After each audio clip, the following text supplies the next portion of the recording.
अस्सलाम वालेकुम। आज की मेरी वीडियो एक बहुत ही इंपॉर्टेंट वीडियो है जो कि आपने पूरी देखनी है ताकि आपको जो कि आपको मुश्किल आ रही है अल्फाज के राइट करने में और उसके मुश्किल अल्फाज के मायने ढूंढने में, पर वो तमाम लफ्ज़ मैं कोशिश करूँगी कि ज़्यादा से ज़्यादा अल्फाज यहाँ पर कवर कर सकूँ।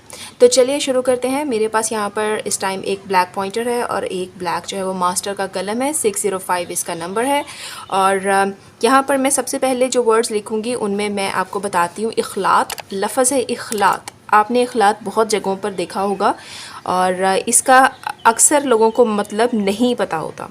तो मैं यहाँ पर आपको इखलात, पहले तो आप ये देख लें कि इखलात लफ्ज़ लिखते कैसे हैं। इसकी अलिफ के नीचे ज़ेर होती है।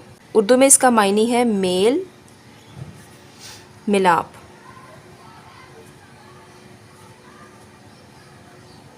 मेल और मिलाप यानी कि मिलना जुलना। इखलात का मायनी है मेल मिलाप। आगे है लफ्ज़ अज़ल। अब ये देखें, ये लफ्ज़ है अज़ल, ठीक है। अज़ल हमने बहुत बार सुना, लेकिन यहाँ पे हम इसका मतलब जानेंगे। एक तो ये लिखना सीखेंगे अज़ल, अज़ल के ऊपर यहाँ ज़बर होती है और इसका जो मायनी है वो है वो ज़माना जिसकी इब्तिदा नहीं हुई, ठीक है। वो ज़माना जिसकी इब्तिदा नहीं, ठीक है। ये हो गया अज़ल। अगला जो हमारा लफ्ज़ है वो है इस्लाफ़। ये भी लफ्ज़ हमने बहुत बार सुना है, इस्लाफ़। अब इस्लाफ़ का जो मतलब होता है वो होते हैं हमारे, ये अलिफ से ये इस्लाफ़ लफ्ज़ है और इसका जो मायनी होता है वो है हमारे बाप दादा, यानी कि हमारे जो बड़े बुज़ुर्ग थे, बाप दादा या फिर हमारे आबाओ अजदाद, ठीक है। ये हो गया इस्लाफ़। जो अगला लफ्ज़ है वो है अरबाबे वफ़ा।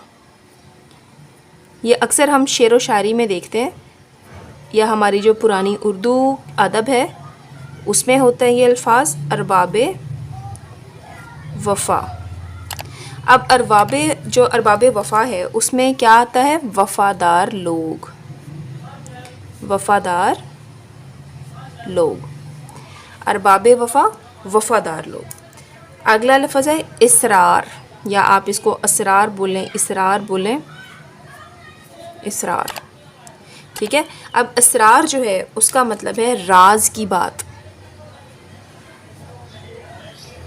राज की बात। तो गाइज़ आज की इस वीडियो में मैंने आपको बताया कि आप इन 5 जो मुश्किल अल्फाज हैं इनसे कैसे अल्फाज बना सकते हैं और इनका क्या मतलब है। अब आप, आई होप आपको मेरी वीडियो अच्छी लगी होगी, और अगर आपको मेरी वीडियो अच्छी लगी है और इस तरह की मज़ीद वीडियो देखना चाहते हैं तो प्लीज़ सब्सक्राइब माई चैनल। मिलते हैं अगली वीडियो में।